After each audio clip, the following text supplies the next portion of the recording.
Hey guys, what's up? It's me, Sean from TechJodos.com, user.com/MP, and today I have the unboxing of the Moto G 3rd generation with you guys.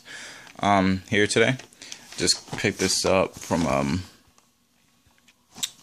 my local store, and just happy to get it off the shelf and get it popping.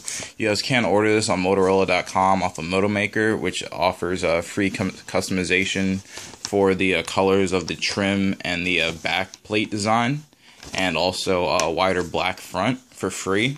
If you want your name engraved, it'll be $5, and if you want the 16 gig variant with the extra gigabyte of RAM to make it 2 gigs, that's going to be an extra, I believe, $40 for that.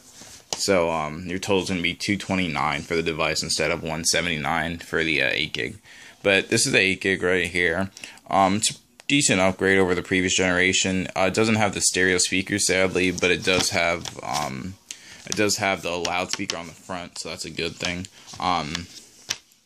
It has a 13 megapixel camera on the rear, 5 megapixel on the front, a 5-inch 720p HD screen on the front of the device as well. Slightly under 300 pixels per inch. It's water resistant, IPX7, so not water, not the full spectrum. That would be IPX8, but you can not submersion, but you can get water on it and you should be fine. That's the biggest, that, and then also the processor is the biggest upgrades. It went from a 1.2 gigahertz quad core to a 1.4 gigahertz quad core processor. So anyways, let's just get this open and get popping. Just gonna rip this little tab here. I'm gonna see if I can get my hands on the 16 gig variant. It's just been in such limited quantities. It's just been so hard to get. This does also have 4G LTE, so that's another good thing about this device. And it retails for such a low price, and it's GSM unlocked out of the box. So there we go. I took it out of the box. One thing that I did notice, especially with these Motorola devices, and even though they're at such a low price point, I would expect not the headphones per se, but the cable to be a lot better. It just gives you a charge cable. As you can see, you can't take this off, so there is no sync data cable that comes inside the box. So that's a little bit depressing. So here's your device here.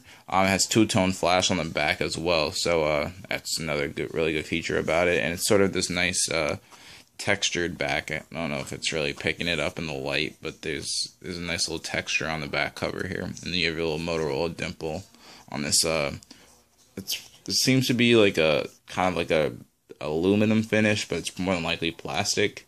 Covering a 13 megapixel camera, and then you have your screen, your front screen on the front here. Or excuse me, your screen on the front here with a 2,470 milliamp hour battery underneath, which is exchangeable. You can take this out, the back cover out.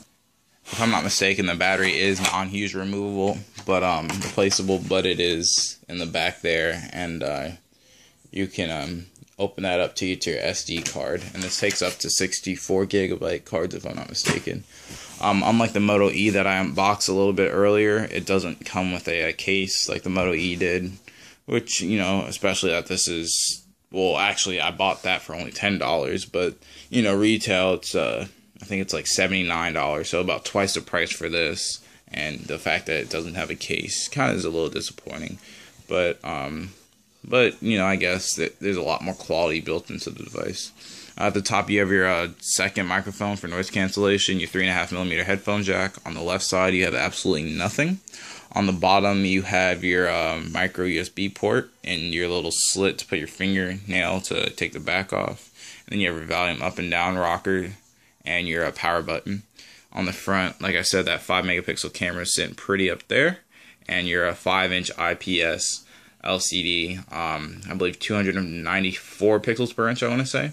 720p HD screen is on the front, with your speaker grill on the bottom, and your loudspeaker on the bottom, and your call speaker at the top. Speaker grill at the top. Sorry about that focus issue. So like I said, 4G LTE, GSM unlocked. So yeah. It's a nice in-hand feel. Again, I'll show you the comparison between that and this Moto E, which is considerably smaller. Same kind of design, you know, the Motorola design. It's a lot more premium than the Moto E, but not up there with the Moto X. So basically, the E is the very low end. The G is the mid tier with good specs, and then the X is the premium one, which they all are for the amount of specifications they have. They all pretty much sell for less than they should, or less than the competition.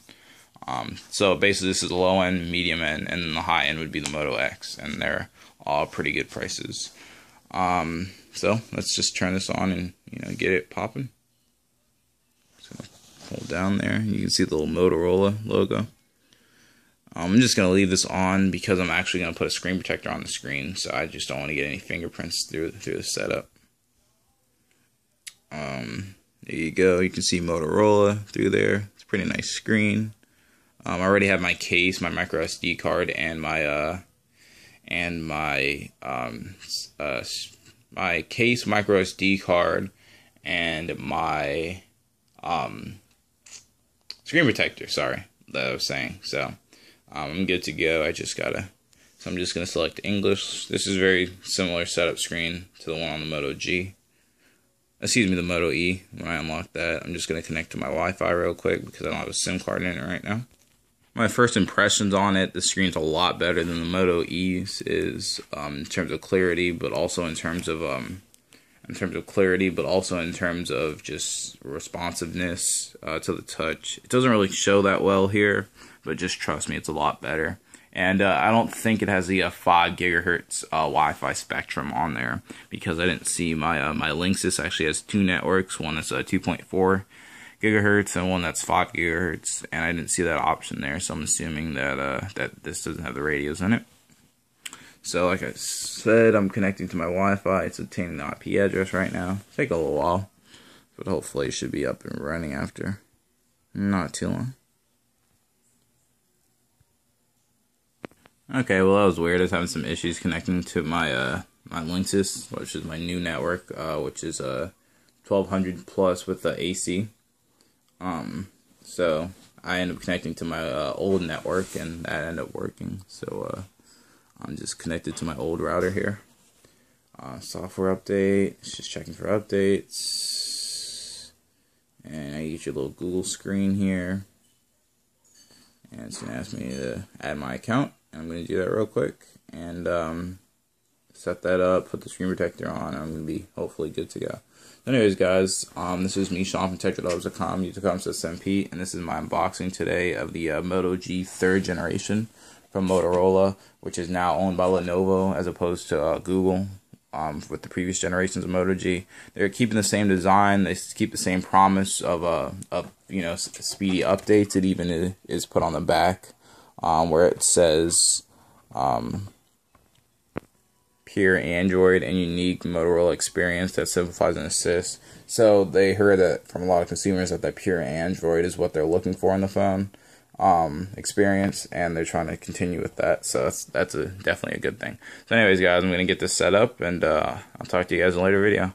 Oh, and one quick thing, this does have a dual tone flash on the back, as you guys can see there, so that's pretty cool for such a budget-minded device to have that dual LED setup.